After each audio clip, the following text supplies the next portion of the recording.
Hello, welcome to another video of NeuroTakeAway. This time we are going to talk about stroke imaging. Stroke is a major problem everywhere. Fortunately, in Argentina, we have some statistics that state that we have between 50,000 and 60,000 new stroke cases per year. There is one stroke every 9 minutes. This is the third cause of death and the leading cause of disability. So it's a real major problem. What are the main players of this pathology? We have an occlusion of a main vessel. We have a core, a penumbra, and the collaterals. As you know, the core tends to grow, and the rate of this growth depends on the collaterals, which are very, very variable among people. Another actor, very, very important, is time. We don't have much time, but now we know that there are around 50% of patients that are slow progressors. And with that people, we have more time, up to 24 hours to treat them and to save the penumbra. Okay, we follow the stroke guidelines, and the guideline, the most recent guideline is the one presented by the American Heart Association and the American Stroke Association in 2019. It was an update of the 2018 guidelines. It's very, very important to know the clinical situation of the patient. As the guideline points out, if a patient has an NIH score of 0 to 5, we shouldn't advance with a thrombolytic or thrombectomy. So this is the main and most important factor, the clinical assessment. Another important point is the utility of telestroke and teleradiology. Now we have the opportunity to turn to these devices, cell phones, laptops, to read the image, and the neurologist have the opportunity to assess the clinical situation of the patient. And this is remarked by the guideline. It's important to know the time that we have. In an ideal situation, we have 25 minutes to imaging acquisition and 45 minutes to imaging reading. So we have to take our time to read the image. We are going to talk about this later. One of the most important things that we have to rule out on a CT is the presence of blood, acute blood. As you know, brain hemorrhage comes in different flavors. You can find a hypertensive hematoma or an infarction with hemorrhagic changes, or a funny shape hematomas, typically due to coagulopathy with blood liquid levels, or subarachnoid hemorrhage. But sometimes things are tough, especially during the night.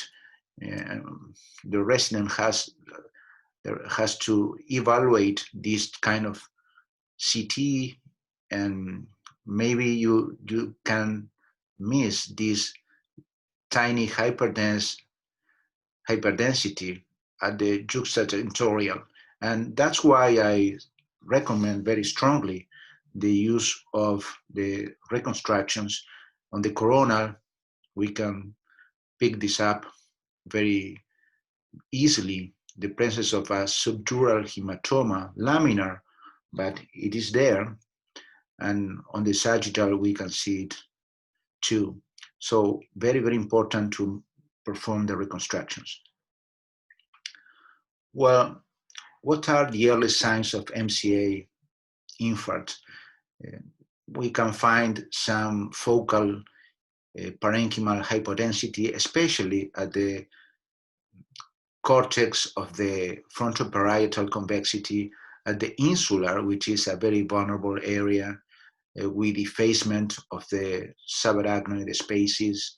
Sometimes you can find some hypodensity of the lenticular nucleus, and sometimes we find the hyperdense sign of the MCA, which can be the string sign or the spot sign according to the plane that we use.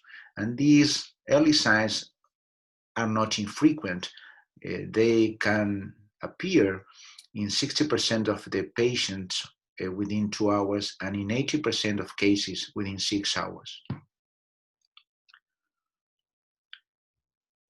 One controversial issue is the level and extension of the hypodensity. The guideline states that the extent and severity of acute hypoattenuation or early changes should not be used as a criterion to withhold therapy. But in other parts of the same guideline, they say that if you have a clear hypoattenuation, then the treatment is not recommended. So it's a blurred area, but I would say that this is a normal CT scan, and this is a very clear hypodense lesion, including with mass effect on the ventricles. So with this kind of lesion, this is a red flag, and most people wouldn't advance with treatment. But there are tough cases.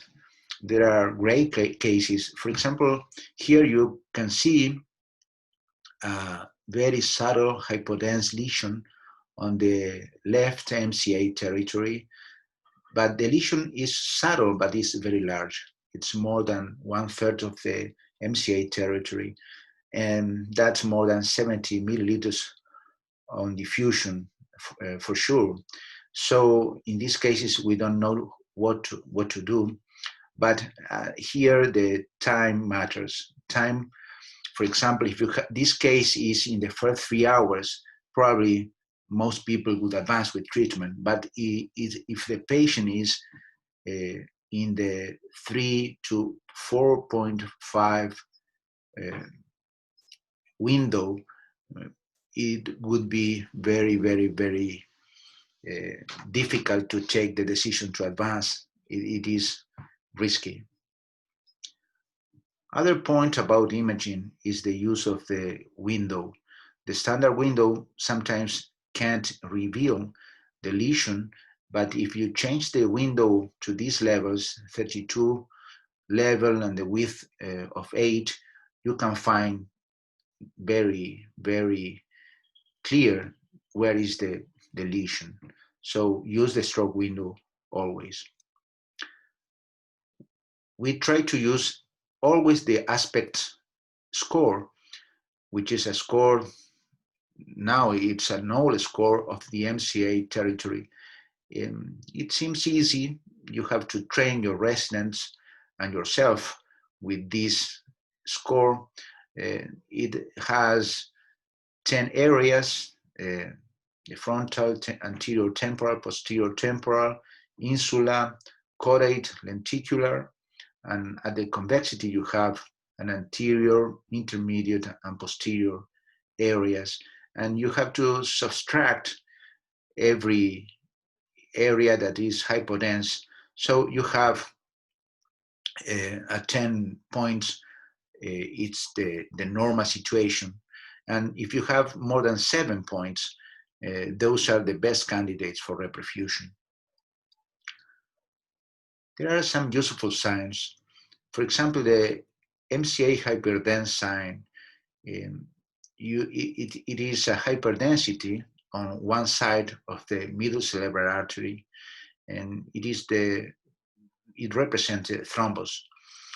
And regarding the length of that thrombus, if it is more than 8 millimeters, the likelihood of recanalization is almost zero. So it's very important in terms of prognosis. Another area that we have to look at is the insula.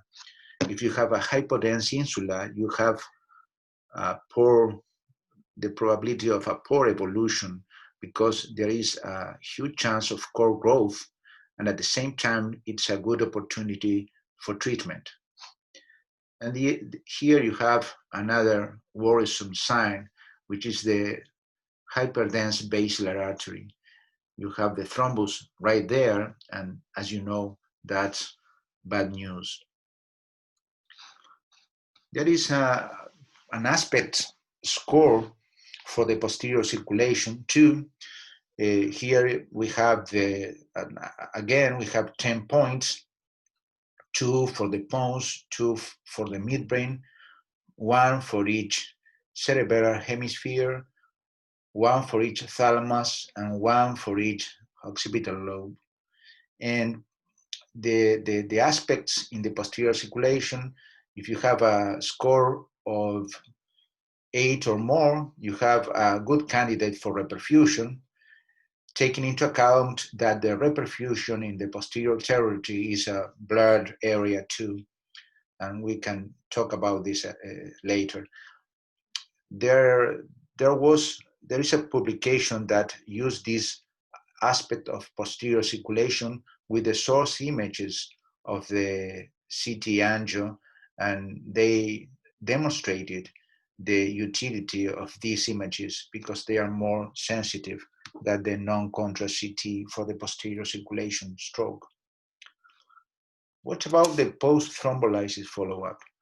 Well, the guideline states that if you have a deterioration of the clinical status more than 4 points on the NIH score, you have to perform an urgent non-contrast CT, especially to look at the presence of hemorrhage. But I have to remind you that many times what you find are hyperdense areas, and you don't know if they are hemorrhage or contrast leakage, because most of these patients have received contrast for the CTA or the angiogram. So be careful to interpret these findings as hemorrhage. It's recommended to perform another CT 24 hours later, and if these areas disappear, then you can interpret them as contrast enhancement and not contrast leakage and not hemorrhage. On the other hand, it's recommended to perform a CT or MRI scan in every patient that received alteplase 24 hours later. And this is important before starting anticoagulants or antiplatelet agents. What about the limitations of the IV thrombolytic treatment? You know, this treatment was released in 1995 after the NIH trial. It was an amazing breakthrough, but it has its limitations. The number to treat is 5-1, but if you look at the 3 to 4.5 hours window, you have a almost 6-1 NTT. There is a short time window up to 4.5 hours now. The imaging criteria are limited. We use non-contrast CT, so we can miss many infarcts, especially those that are not in the middle cerebral artery territory. The recanalization rate is not too high, especially in the proximal MCA, which is around 30%, and the terminus ICA, which is 6%. And we have also an hemorrhagic risk, you know, and usually we have a 0.6 risk of hemorrhagic transformation without treatment, and it raises to 6% if after the use of thrombolytic therapy. And we have also a systemic risk of hemorrhage. Well, sometimes things don't go as planned. Here we have a 75-year-old male with aphasia, right hemiparesis, and an NIH ischemic stroke a score of 20. At 3 hours, the CT scan was pretty normal, but the neurologist decided we perform the stroke window, and with the stroke window we can see slight hypodense area at the left cortical area of the frontotemporal lobes and the lenticular nucleus. We advanced with RTPA treatment, excuse me, and 16 hours later, the patient developed a left side hemiparesis. We perform a CT, and you can see this huge infarct on the other side. And later, he developed a hemorrhagic transformation of this infarct. So what happened here? Well, this is called ERIS. ERIS is early recurrent ischemic stroke, and the cause seems to be the activity of the alteplase on the thrombus that could be placed at the heart at the left ventricular camera. So when you give this kind of treatment, it can work everywhere where there is a clot. So this activity disintegrate the clot and may produce another infarct. Another case of real life. This is a 60-year-old male with dysarthria and left hemiparesis. It has a mechanical heart valve prosthesis. He was on warfarin with poor adherence. The INR was low. This is a scan at 3 hours from onset of clinical picture, and we found this hypodense area, not very well limited, but with a little mass effect on the atrium of the ventricle. So we decided not to advance with any treatment, but the neurologist restart the anticoagulation after 24 hours because of the presence of the valve prosthesis. And this is what happened. There was a very large hemorrhagic transformation of the infarct, including with intraventricular hemorrhage. So we decided to withdraw the anticoagulation, and the patient came 24 hours later to the CT room, and we found another lesion, another embolic infarction at the level of the posterior occipital, the posterior cerebral artery territory. And later, the neurointerventional people performed an angiogram. They found a basilar artery obstruction.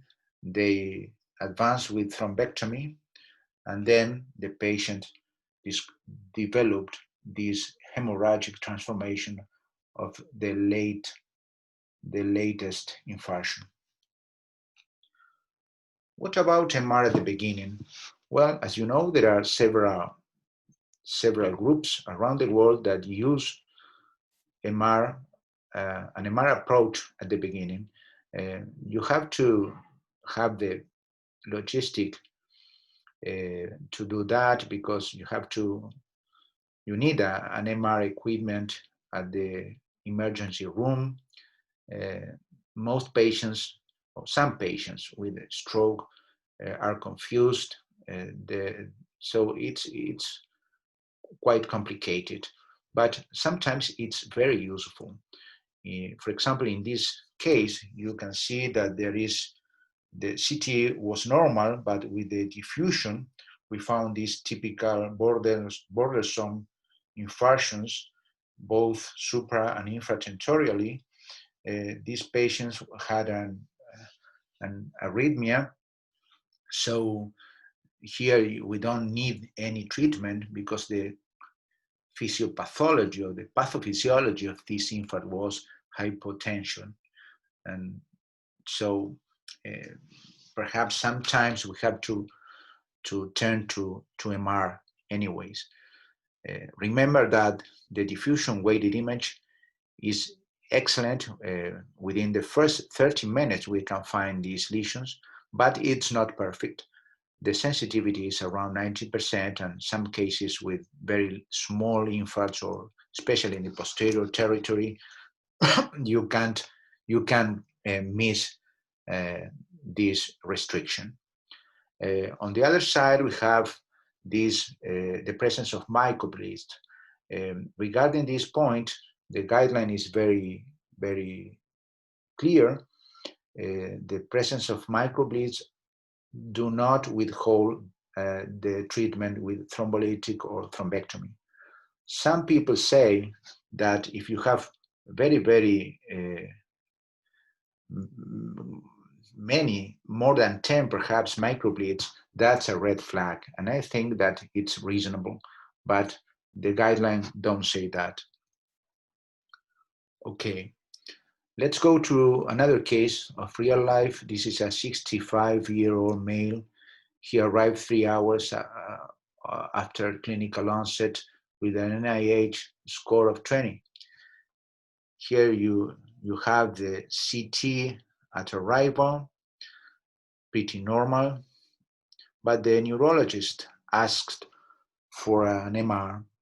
The flare was normal, but on the diffusion and on the ADC map, you can see this huge infarct on the left side and another smaller infarct on the right side. So here is the problem, what to do with this case? Because if you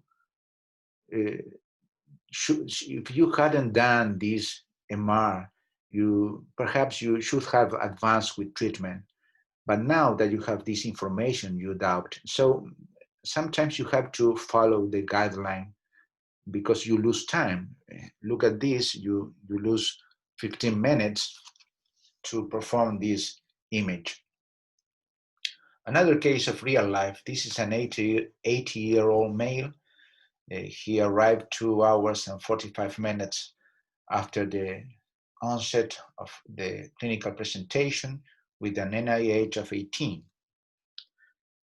Here you can see the CT scan at the beginning with a very, very subtle hypodense area at the insula, but the neurologist asked an MR. You can see here on the CT angio the occlusion of one of the branches of the middle cerebral artery. As I told you, the neurologist asked an MR, which showed this infarction of the middle cerebral artery territory. It was not complete, it was partial. And then they advanced with the treatment of RTPA, and the evolution was excellent. The patient didn't develop just a very small area of hypodensity at the level of the left insula. But if you, on the CT angiogram, you can see the recanalization of that occluded branch. But the problem here is why was it necessary to perform this MR, or it was a waste of time? So we have to follow the guideline. I think that it was not necessary, and we should have gone straight forward to the treatment without the need of this image. What about wake-up stroke? Well, we have to remember that around 30% of strokes are or have an uncertain beginning. 2/3 of them are wake-up strokes, and most of them occur during the last hours of sleep. In 2018, this paper came out with a very interesting finding. If you can perform an MR on these patients and find this pattern of normal flare with abnormal diffusion, you can be pretty sure that you are within the 4.5 hour window, so you can advance with treatment. They use these inclusion criteria regarding age, clinical status, and obviously these patients weren't candidates for thrombectomy, and they shouldn't have compromise of more than 1/3 of the territory of the MCA. 2015 was a great year for stroke because 5 very important clinical trials appeared. They used a device, was a stent retriever, most of them used solitaire, which to perform thrombectomy. They demonstrated that with some very strict criteria regarding age, regarding NIH ischemic stroke, more than 6, equal or more than 6, time less than 6 hours, and aspects equal or more than 6, you can advance with thrombectomy. The CT angio should demonstrate an occlusion of the ICA terminus or the MCA proximal segment M1. Regarding distal segments of MCA, we don't have the same data, there is less evidence. Okay. All of these studies use CT and CT angiography to assess the vessels. So it's very important to perform a CT angiography in conjunction with the non-contrast CT after this non-contrast CT. In spite of the fact that it doesn't have to delay IV thrombolytic therapy, I think that it's very important to perform it. It's very short time and very useful information. If you don't do it at the beginning, you can perform the CT, the angio during or after alteplase infusion. It's also important to remember that we don't need a creatinine test before IV contrast. In this point, brain trumps kidneys, and we just need the only thing that we have to ask if the presence or not of a history of renal impairment. If the patient has a history of renal impairment, we should wait for the creatinine level. In fact, the only lab test that we have to, the neurologist asked to this patient is the blood glucose. Okay, well, once you perform the CT angio, you have to make the reconstructions with MIP protocol, and we have to look at the main arteries. Very straightforward. You have to see if there are one occlusion or more than one occlusion of the vessels. Regarding MRA, for the people that use MR approach to stroke, there is good news because now we have the 4D flow imaging that allows dynamic assessment of the circulation, similar to a angio. It's important to look at the neck vessels. That's why we use, you have to perform the CT angio from the aortic arch to the vertex. Why? Because, excuse me, it can bring you very useful information regarding the presence of occlusion, of a dissection, of the anatomy for the endovascular procedure is very important. Those, perhaps most of these findings do not change your approach regarding the treatment, but they are very useful regarding the prognosis. You have an example here when you have an occlusion of the proximal ICA, the probability of reaching a good ranking scale is very poor. Well, in 2015, the group of Canada, led by Goyal, published this technique, which is the multiphase CT angiography with late arterial, intermediate venous, and late venous phases that are very useful to assess the collaterals.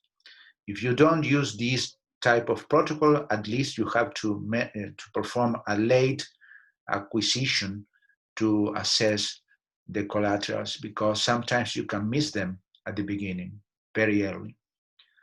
The assessment of the collaterals is important. There are more than one scores, but at least we try to detect if there is good collaterals, intermediate collaterals, or poor collaterals. Poor collaterals, you don't find nothing, neither in the nor in the early phase, neither in the late phase. Intermediate collaterals, you have less flow than the other side, but you have some flow, and good collaterals, you have the same or more flow than the other side. It's important because the poor collateral pattern is very, very worrisome, and it's a red flag for therapy with thrombectomy. When in the late 2017 and early 2018, two very, very important articles were published regarding the extension of the window from 6 to 24 hours. The Dawn trial has a window from 6 to 24 hours. It classified the patients in 3 groups according to age, NIH score, and diffusion volume. And the presence of an occlusion was obviously necessary, with a mismatch between hypoperfusion, which was assessed by the clinical assessment with NIH, and the core, which was determined by diffusion. The diffusion volume was calculated automatically with software, the rapid software, but you can use the classical measurement with the A plus times B times C divided by 2 method. Okay, here you have a patient with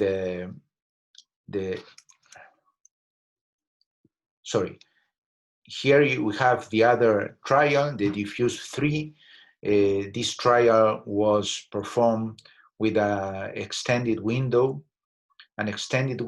from 6 to 16 hours. The selection of patients was done by perfusion imaging, assessing the penumbra. Patients were assessed with CT or MR, and well, there are different limits for these parameters. We can see here one of these patients. This patient have a CVF less than 30% in comparison with the other side, and this is the same as a restricted diffusion on MR. Perfusion was 151 milliliters, and this was assessed by a Tmax more than 6 seconds. This is the limit for the penumbra. And after treatment with this mismatch between core and penumbra, you can see the evolution after thrombectomy with very good, very, very small residual lesion and recanalization complete recanalization.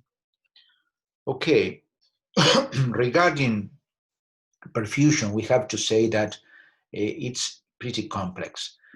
Why? Because you have to take into account that there are three different scenarios. You have the benign oligoemia, the penumbra, and the core.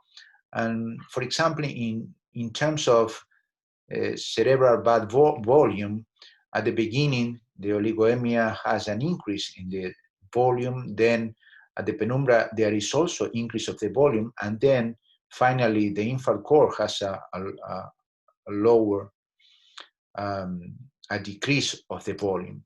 So I think that before the interpretation of the penumbra by these perfusion maps, you have to know very well the situation of your patient.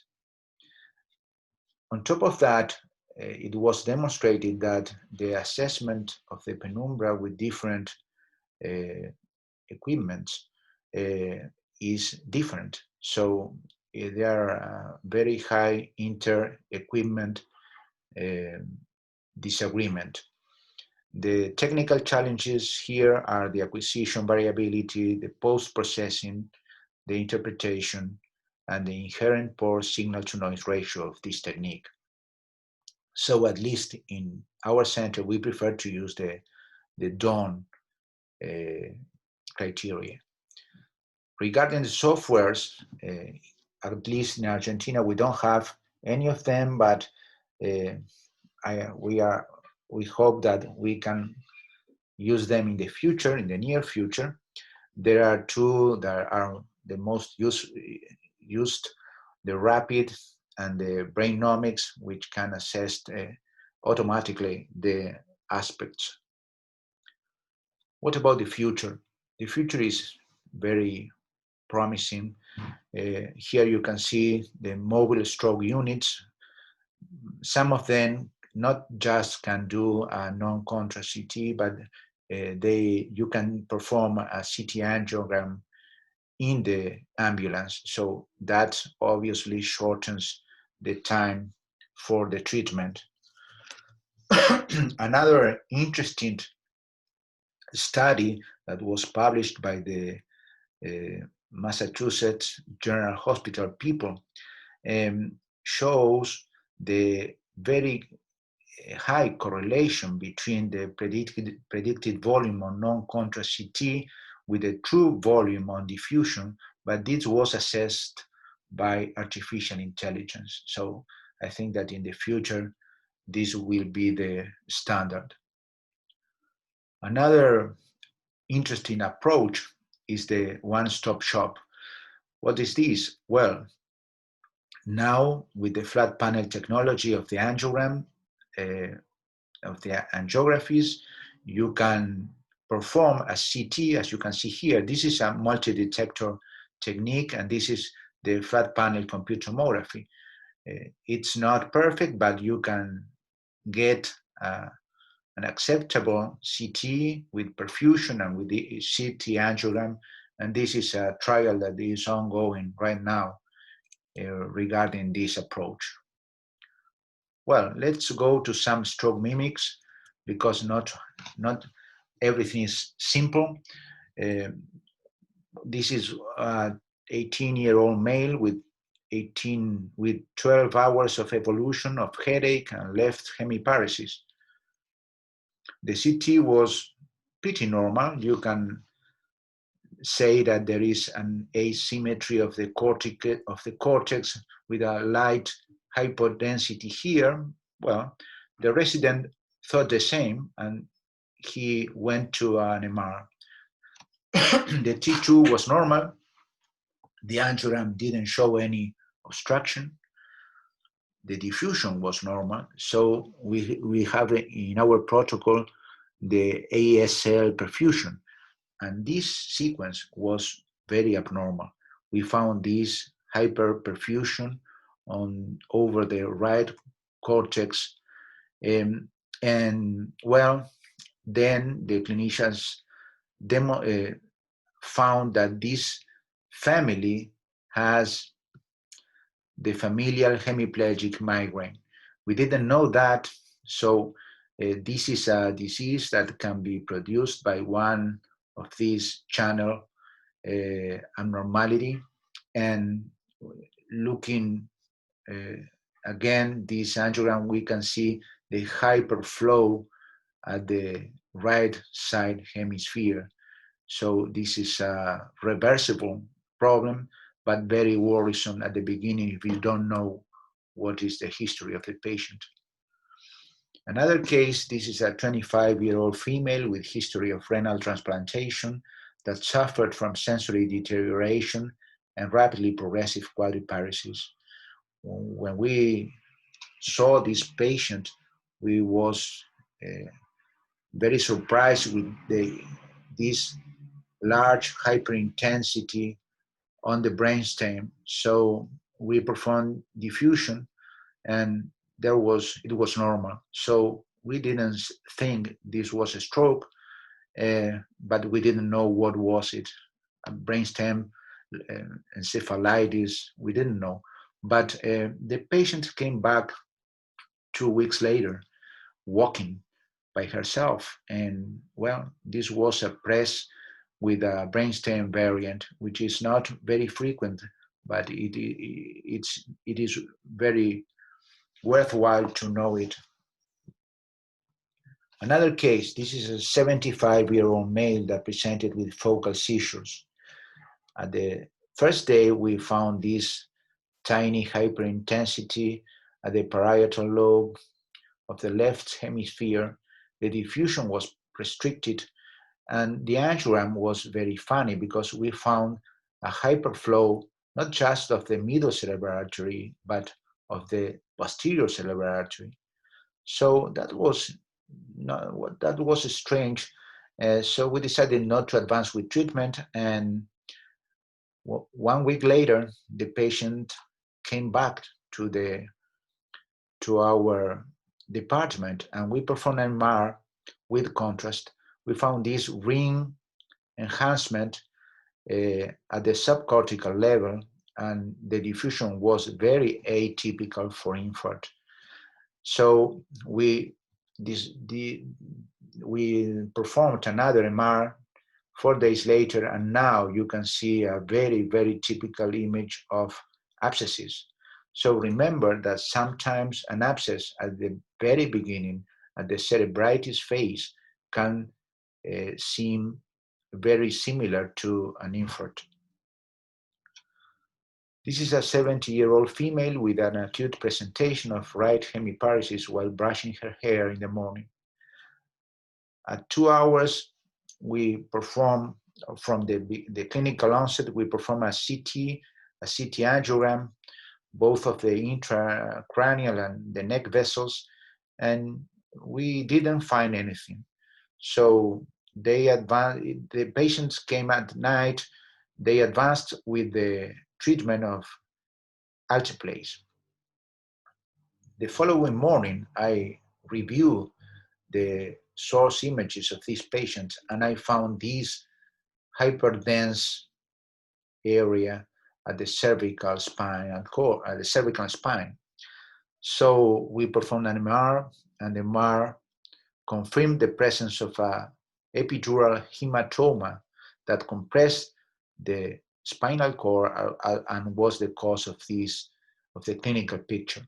So be careful, because this patient developed then hemorrhagic complication of the brain. So spontaneous epidural hematoma can be a stroke mimic as well. The last case, this was a 9-year-old girl with no relevant medical history that was admitted for focal seizures of her right upper limb. At 8 hours of clinical onset, you can see this very tiny, very slight, hyperintense area at the parietal left lobe. The flare was pretty normal. The angiogram was normal, both venous and arterial phase. But at the ASL perfusion without contrast, we found this area of hypoperfusion. And on the SWI, you can see these tiny hypointense areas that we interpreted them as vessels.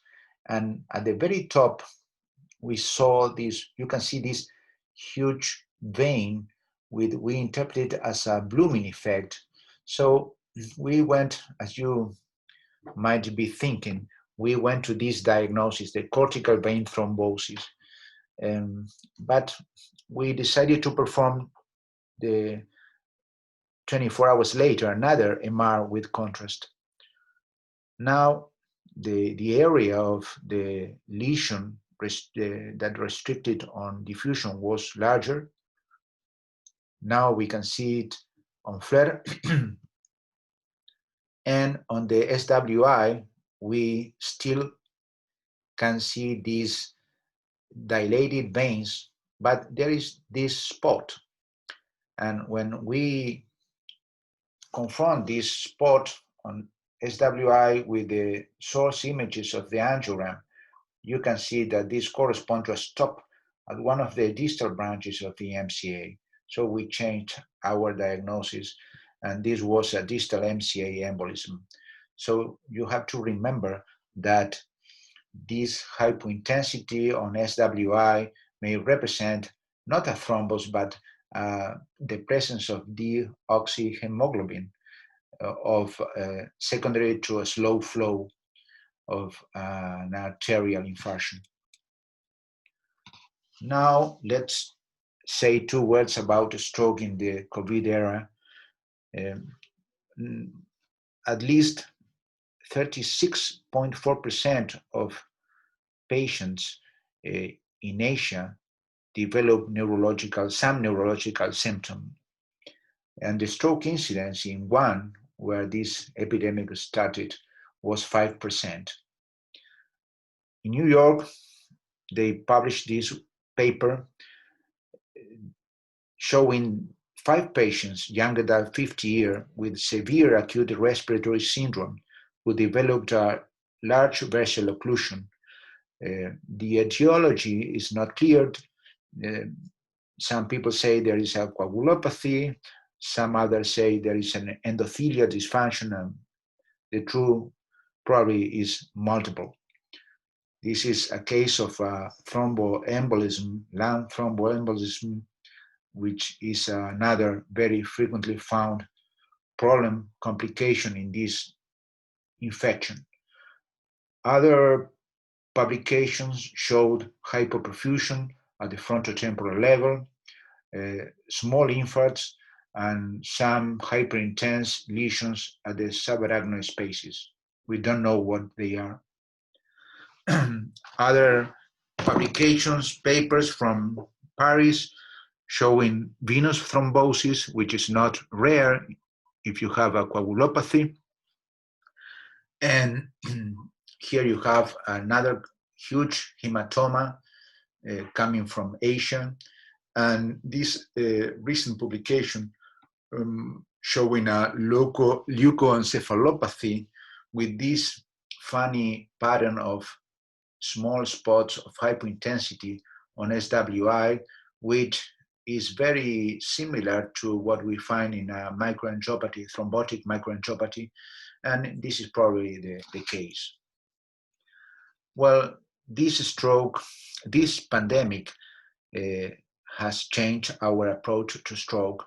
Now we have to take care of ourselves and of the patient. We have to use the suggested equipment, and we change the approach taking into consideration the safety issues. And some people use a thoracic CT scan in every patient with a stroke, trying to detect the lesions typical of this infection. There are other temporary changes that have been published by this group the Society of Vascular and Interventional Neurology. They say that centers that use CT perfusion in the extended window should perform it at the beginning, together with the non-contrast CT and the CT angio, which is very reasonable. But there are two other amazing things there. They say that people with an aspect equal or more than 6 can replace this finding, the core estimation with MR diffusion or CT perfusion, for a mismatch with the clinical assessment.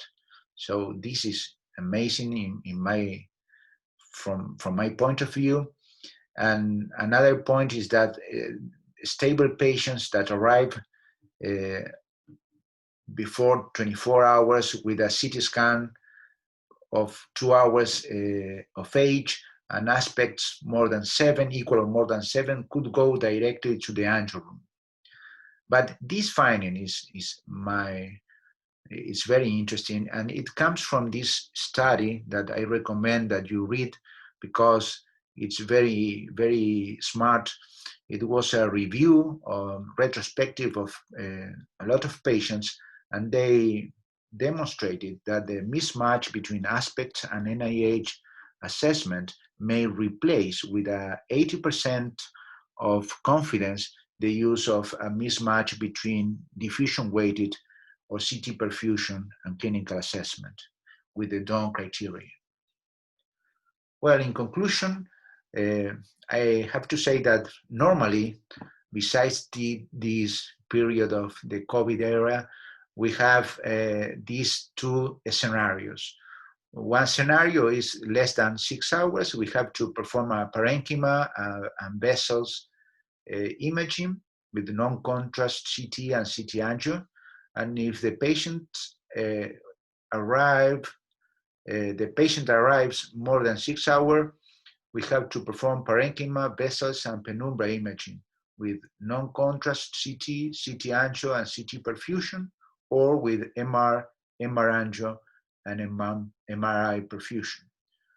And well, I think that this is all, and thank you for the attention.